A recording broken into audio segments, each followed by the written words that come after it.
Halo, selamat pagi. Kompas Bisnis kembali hadir ke hadapan Anda bersama saya Asri Gunawan. Saudara, Bank Indonesia merekam penyaluran kredit perbankan terus meningkat sampai dengan kuartal 3 tahun 2024. Lalu bagaimana peran Bank Rakyat Indonesia atau BRI dalam penyaluran kredit yang juga menjadi indikator penting bagi pertumbuhan ekonomi? Saat ini Kompas Bisnis sudah bersama dengan Bapak Madya Januar, Division Head Consumer Sales Management 2 BRI, dan juga Bapak Reza Muhammad Abdul Majid, Chief Risk and Sustainability Officer Developer Sinar Maslen. Selamat pagi Bapak-Bapak, apa kabar? Selamat pagi Mbak Sri. Pagi, baik. Pak, saya mau ke Pak Madya dulu. Ini kan menurut hasil perbankan Bank Indonesia menunjukkan bahwa pertumbuhan atau penyaluran kredit ini terus meningkat, tumbuh positif pada triwulan ketiga 2024. Lalu apa dampak positif yang dirasakan langsung terhadap pertumbuhan KPR di BRI? Khususnya juga ini saat ini sudah masuk ke triwulan keempat di tahun 2024, Pak. Ya, betul Mbak Asri. Jadi berdasarkan data gitu ya, pertumbuhan kredit di tahun 2024 cukup baik. Khususnya di bidang kredit konsumsi. Nah, di BRI kredit konsumsi ini salah satu pertumbuhannya juga didukung oleh pertumbuhan KPR. Nah, sampai dengan Q3 ini pertumbuhan KPR BRI sudah bisa tumbuh di angka 12,73%. Itu sudah 2% di atas rata-rata pertumbuhan industri perbankan. Nah, sehingga kita yakin pertumbuhan KPR ini juga bisa berdampak lebih luas lagi gitu ya bagi masyarakat, tentunya bagi kebutuhan untuk pemenuhan rumah buat masyarakat. Artinya pertumbuhannya positif begitu ya, meningkat dari target juga sebetulnya. Dan sekarang ini sering sekali atau sangat familiar begitu di antara masyarakat soal properti hijau atau green property. Nah, BRI sendiri bagaimana menghadapi ataupun juga merespon terkait dengan hal ini? Jadi green property ini sesuatu yang menarik. BRI sebagai satu institusi yang concern terkait keberlangsungan gitu ya, baik dari sisi sosial maupun environmental. Green property ini merupakan sesuatu yang sangat penting buat BRI, di mana kita juga secara khusus mendorong pertumbuhan bisnis KPR khususnya di green property untuk tumbuh lebih besar lagi. Karena memang green property belum menjadi sesuatu yang umum di masyarakat, tapi kita menilai bahwa ini merupakan potensi yang besar di kedepannya, sehingga kita berharap bahwa masyarakat dengan memiliki rumah green ini bisa memperbaiki kualitas hidup yang lebih baik lagi. Jadi BRI mengakomodir lah soal green property ini atau properti hijau ini ya? Betul. Nah, saya mau ke Pak Reza. Pak Reza kan Sinar Maslen juga terkenal concern dengan properti hijau atau green property. Nah, sebetulnya bagaimana dan kenapa Sinar Maslen ini punya concern terhadap green property atau properti hijau?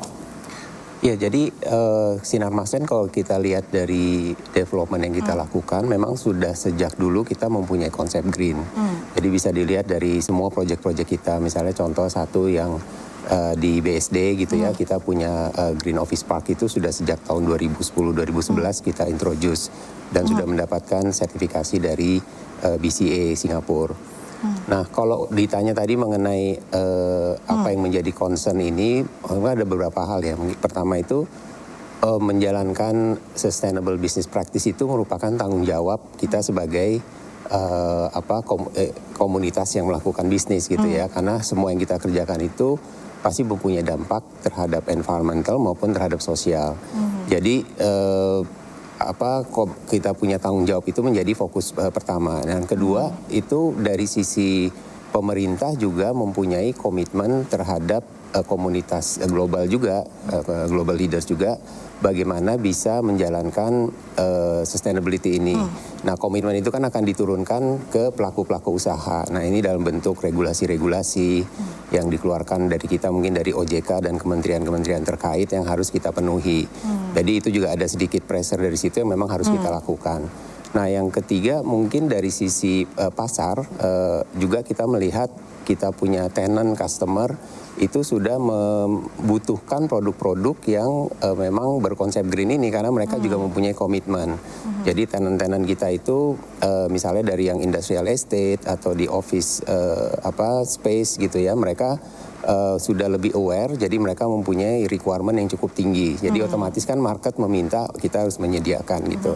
Nah, yang keempat mungkin dampak positif juga terhadap kita bisa kita rasakan dari misalnya operasional cost kita bisa lebih rendah dengan lebih saving energi. Kemudian kita bisa lebih berinovasi gitu dalam membuat desain-desain yang dengan konsep green ini. Mungkin itu diantaranya. Konsep green ini dampaknya terhadap konsumen, terhadap customer begitu ada positif sekali, dan juga terhadap Sinar Maslen sendiri ya. Tadi biayanya, cost-nya itu juga lebih rendah begitu. Makanya ini menjadi hal yang diperhatikan atau jadi concern dari Sinar Maslen. Nah, yang menarik ini juga soal dari sudut perbankan nih Pak Madya, saya ke Pak Madya lagi. Peluang investasi properti itu seperti apa? Khususnya dengan green property, bagaimana peluangnya Pak Madya? Jadi seperti yang tadi Pak Reza sampaikan bahwa sekarang ini animo masyarakat untuk memiliki rumah green ini cukup baik. Sehingga ini menjadi salah satu alternatif yang baik untuk berinvestasi. Karena bagi masyarakat yang berinvestasi di green property ini banyak mempunyai beberapa benefit gitu ya. Karena dengan bisa memiliki kualitas hidup yang lebih baik, mereka juga bisa menghemat biaya pengeluaran karena konsep desain dari rumah green ini adalah salah satunya adalah konsep hemat energi, di mana menggunakan desain mengurangi penggunaan energi listrik. Selain itu juga dari sisi environmental juga menggunakan bahan-bahan material yang recycle sehingga juga aman buat lingkungan. Nah, tentunya dengan benefit-benefit seperti ini harapannya investasi di green ini bisa menjadi satu investasi yang mempunyai nilai value yang lebih baik ke depannya. Artinya ini bisa dipastikan ya, investasi di properti hijau ini menjanjikan begitu Pak Madya? Betul. Sangat menjanjikan. Apa yang paling menjanjikan mungkin boleh di-spill untuk mungkin masyarakat atau yang nantinya akan berinvestasi di properti hijau begitu? Sehingga harapannya investasi ini menjadi sesuatu yang dicari oleh masyarakat, dan tentunya kalau ini menjadi sesuatu yang dicari, tentunya nilai investasinya akan lebih meningkat di masa depan. Wah, luar biasa manfaatnya, sangat banyak, menjanjikan juga. Nah, kira-kira selanjutnya gimana ya caranya kalau mau KPR untuk green property atau properti hijau? Nah, kita akan bahasnya, tapi kita jeda dulu. Tetaplah di Kompas Bisnis.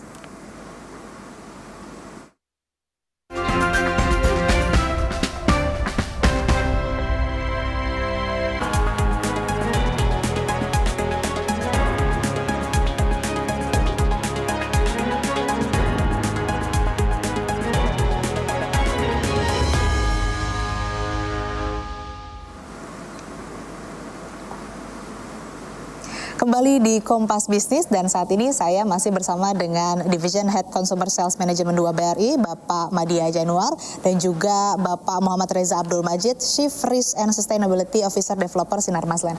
Saya mau ke Pak Reza. Pak Reza, jadi soal konsep green living ini seperti apa? Boleh dijelaskan? Oke, jadi kalau di kita Sinar Maslen, konsep green living itu mencakup beberapa hal. Jadi yang pertama itu tentu dari bangunannya. Jadi bagaimana kita mendevelop bangunan dengan green features yang ada. Jadi ada banyak di situ. Dari pertama, bagaimana bangunan itu bisa mempunyai energi efisiensi yang baik. Ya, itu banyak penerapannya. Apakah kita menggunakan solar panel, apakah kita menggunakan teknologi yang lain. Kemudian juga dari sisi water juga kan bagaimana penggunaan water yang lebih bisa efisien. Kemudian penggunaan recycle water juga itu diperhatikan.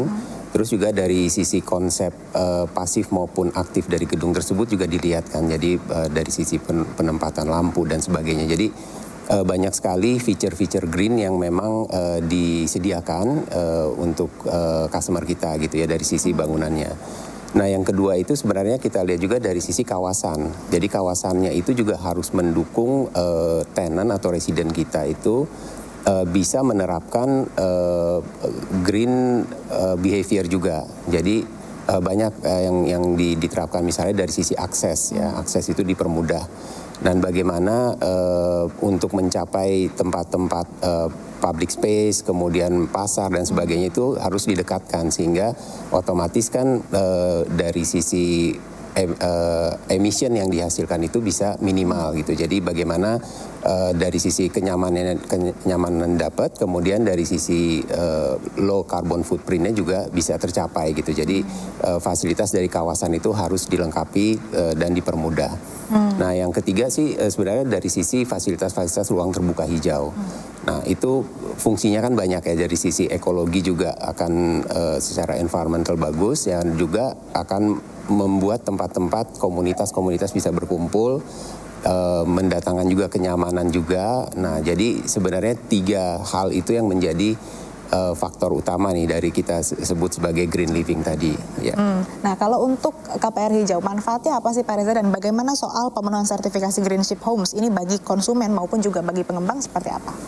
Oke, jadi kalau kita lihat dari sisi konsumen, sebenarnya kalau sustainability itu kan ada beberapa hal ya, dari sustainable business practice mungkin yang tadi sudah saya jelaskan bagaimana perusahaan bisa melakukan sustainability practice, kemudian dari consumption juga kita perlu melihat bagaimana kita bisa mendorong consumer kita itu bisa menerapkan juga sustainability consumption. Nah, sustainability consumption ini kalau dari sisi properti salah satunya kan dengan kita menyediakan produk-produk green, jadi konsumen yang sudah mungkin lebih aware mereka bisa mendapatkan produk-produk green tadi.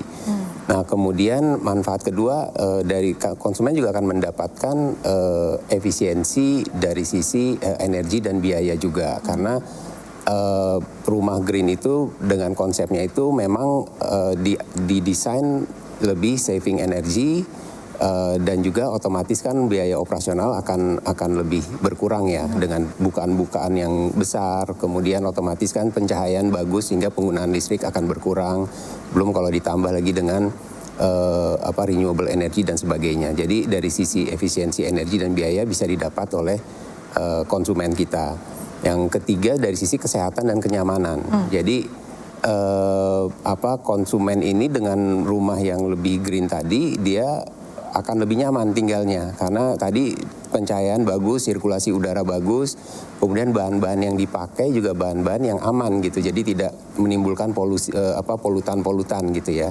Jadi kenyamanan dia tinggal dari sisi rumah maupun kawasannya pun akan tercapai gitu ya.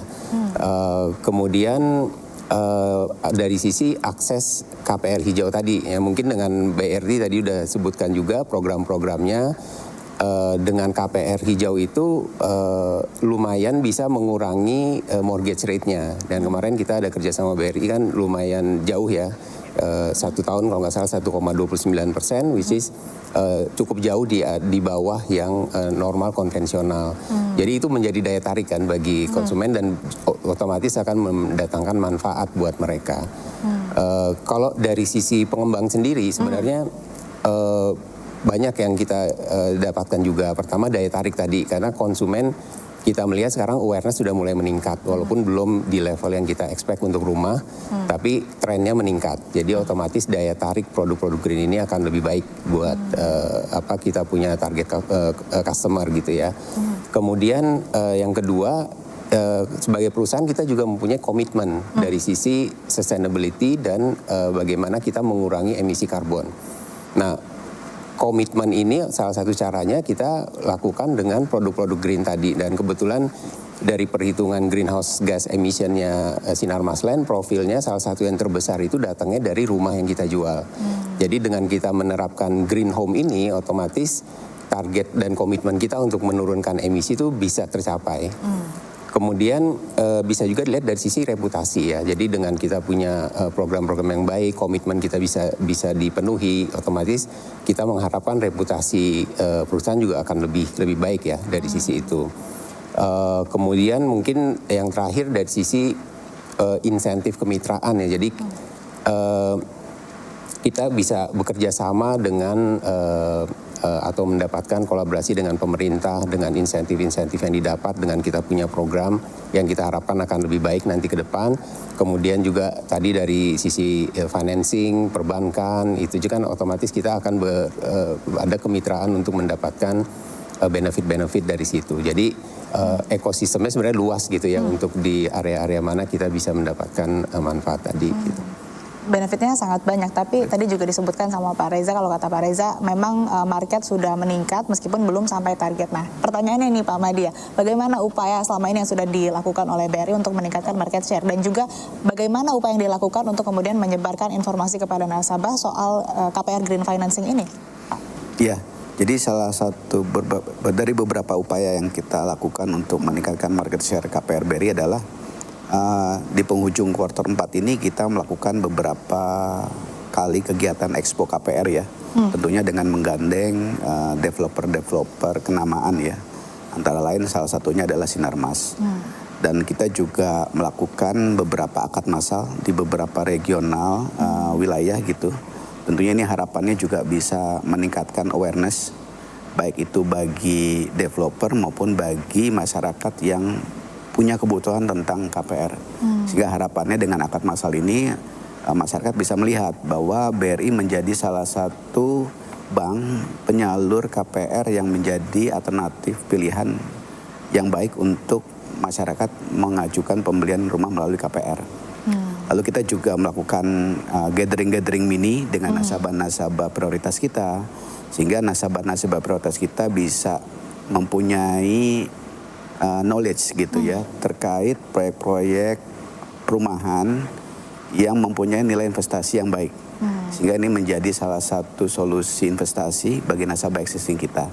Selain itu kita juga lakukan beberapa talk show gitu untuk tujuannya adalah meningkatkan edukasi, khususnya pentingnya bagaimana, contohnya beberapa kali kita melakukan edukasi talk show untuk milenial misalnya, pentingnya milenial untuk punya rumah. Gitu. Lalu beberapa talk show juga kita mengusung konsep hijau, juga salah satu tujuannya adalah meningkatkan awareness gitu bagi masyarakat pentingnya punya rumah yang berkonsep hijau.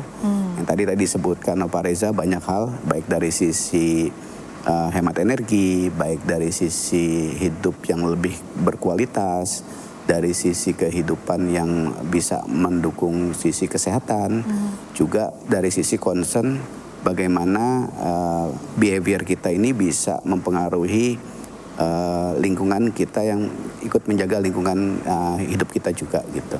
Luar biasa, ini mungkin penyebaran informasinya mulai dari tadi akad massal, kemudian ada gathering, ada talk show juga yang bisa memberikan edukasi, karena penting sekali memang edukasi untuk nasabah supaya mereka tahu benefitnya apa saja, kemudian juga bagaimana langkah yang harus ditempuh begitu. Nah, selanjutnya yang pasti jadi pertanyaan adalah gimana syaratnya, apa aja syaratnya, dan juga apa benefit yang akan didapatkan langsung oleh nasabah kalau misalkan menggunakan KPR Green Financing ini?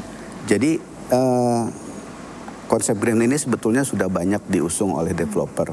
Tapi kita ingin bahwa konsep green financing KPR BRI ini betul-betul konsep green yang mengikuti ketentuan yang ada. Sehingga kita dengan Sinarmas ini juga melakukan hal itu gitu. Nah, tentunya konsep green ini harus tersertifikasi dengan baik. Ada beberapa sertifikasi yang kita sudah akui gitu ya. Ada Greenship, ada yang namanya EDGE. EDGE itu Excellence in Design for Greater Efficiencies. Lalu ada LEED, itu Leadership Energy and Environmental Design. Dan tentunya kita juga menggandeng GBCI, Green Council Building Indonesia, yang menjadi validator gitu ya. Dan tentunya kita ingin bahwa unit-unit yang kita dorong, tentunya unit-unit yang memang mempunyai standar kualitas sesuai dengan ketentuan yang ada. Nah, tentunya tidak berhenti di situ, kita juga memberikan insentif gitu ya, buat developer-developer yang menjual konsep green ini dengan baik gitu ya. Jadi kita nggak ingin bahwa konsep green ini menjadi satu komoditas yang dengan mudah diperjualbelikan tapi tanpa ketentuan yang ada gitu. Jadi kita ingin bahwa masyarakat ini betul-betul bisa menikmati konsep green yang seutuhnya gitu. Jadi memang memenuhi segala macam aspek. Baik itu aspek kesehatan, baik itu aspek environmental, baik aspek energy saving, ataupun dari konsep emisi karbon. Jadi itu yang kita lakukan. Kita ingin bahwa konsep green ini betul-betul konsep yang sesuai dengan regulasi yang ada. Artinya memang banyak sekali kriteria untuk kemudian satu hunian itu bisa disebut sebagai hunian hijau begitu ya. Betul. Artinya kalau misalkan semakin banyak kriteria, semakin banyak juga ataupun semakin tinggi juga biaya HPP-nya nih Pak Reza. Apakah dengan naiknya biaya HPP ini kan tentu bisa berdampak terhadap harga unit hunian hijau begitu ya. Nah, bagaimana strategi dari Sinarmas Land untuk kemudian bisa memasarkan proyek green living ini? Ya, jadi memang pasti ada impact terhadap biaya, dan juga kita lihat kan kesiapan market itu seberapa siap untuk mereka bisa kenaikan harga itu bisa diserap oleh pasar ya. Jadi memang kalau dari sisi segmen perumahan itu kita lihat awareness-nya memang belum di level yang kita harapkan, tapi trennya meningkat. Jadi dari tahun ke tahun kita selalu melakukan survei terhadap potensial customer perumahan, itu awareness mereka semakin meningkat. Jadi kita harapkan ke depan akan lebih baik. Nah, strategi kita sebenarnya pertama lebih meningkatkan awareness tadi, edukasi. Edukasi itu kita bisa lakukan sendiri, kita bekerja sama juga dengan perbankan, kita bekerja sama juga dengan institusi pemerintahan, bagaimana kita meningkatkan awareness masyarakat betapa pentingnya bahwa mereka bisa memilih juga perumahan-perumahan yang green tadi. Dan tadi kan manfaat-manfaatnya banyak sekali. Nah, kemudian dari strategi yang kedua itu kita pada saat mendesain suatu rumah itu kita akan lebih inovatif lagi gitu kan, sehingga konsep greennya itu bisa kita terapkan dengan mungkin dari sisi biaya tentu kita harus melihat jangan sampai ada kenaikan biaya yang tinggi, jadi kita harus lebih inovatif dalam desain. Yang ketiga sebenarnya dari sisi material-material yang kita gunakan, kita harus lebih punya strategi untuk mencari materi-material substitusi yang memang mempunyai feature greennya yang baik gitu kan, sehingga kita bisa memenuhi kriteria tadi dengan dari sisi cost bisa kita manage juga dengan baik ya, jadi strategi itu. Nah yang keempat sebenarnya penawaran dari skema-skema pembiayaan itu kita terus bekerja sama dengan BRI dan perbankan lainnya untuk bisa menawarkan skema-skema yang baik gitu ya untuk masyarakat. Nah yang kelima tadi kemitraan dengan pihak ketiga, jadi pihak ketiga ini banyak, jadi dari sisi mungkin dari teknologi provider, kalau kita misalnya mau menerapkan solar panel ataupun teknologi-teknologi lain, kita bermitra supaya dari sisi penerapannya bisa mencapai hasil yang baik dan juga dari sisi cost-nya tentu masih bisa di-manage dengan baik. Jadi strategi-strategi itu sebenarnya yang harus kita lakukan untuk tadi bukan menekan, artinya kita harus membalance ya antara tadi kesiapan market dan juga dari cost yang akan ditimbulkan tadi gitu. Jadi konsep green living ini juga banyak sekali manfaatnya. Beberapa diantaranya efisiensi biaya jangka panjang, kemudian peningkatan kualitas hidup, gaya hidup berkelanjutan, dan juga investasi nilai tinggi. Tadi kan soal syarat-syaratnya ya Pak Madian. Ya. Kalau soal benefit atau manfaat yang dirasakan dengan KPR Green Financing ini apa? Jadi khusus untuk KPR Green ini kita memberikan program yang saya pikir sangat menarik ya buat customer kita. Karena kita ingin bahwa kepemilikan rumah green ini menjadi satu mode yang menjadi prioritas buat masyarakat kita. Nah, tadi Pak Reza sampaikan bahwa sebetulnya ada benefit jangka panjang yang ditawarkan di konsep green ini. Nah, sehingga kita merasa bank apa yang bisa kita lakukan untuk mendorong masyarakat ini untuk bisa memenuhi atau memiliki rumah green. Nah, untuk konsep green ini ada beberapa benefit program yang kita tawarkan. Pertama, kita memberikan bebas provisi. Lalu kita juga berikan bebas administrasi. Dan kita juga berikan DP mulai 0% dan bunga yang sangat kompetitif mulai dari 1,29 fix 1 tahun pertama. Baik, terima kasih Bapak-Bapak telah bergabung bersama kami di Kompas Bisnis. Saya selalu Pak. Dan saudara, tetaplah bersama kami karena Sapa Indonesia Pagi masih punya segudang informasi untuk Anda.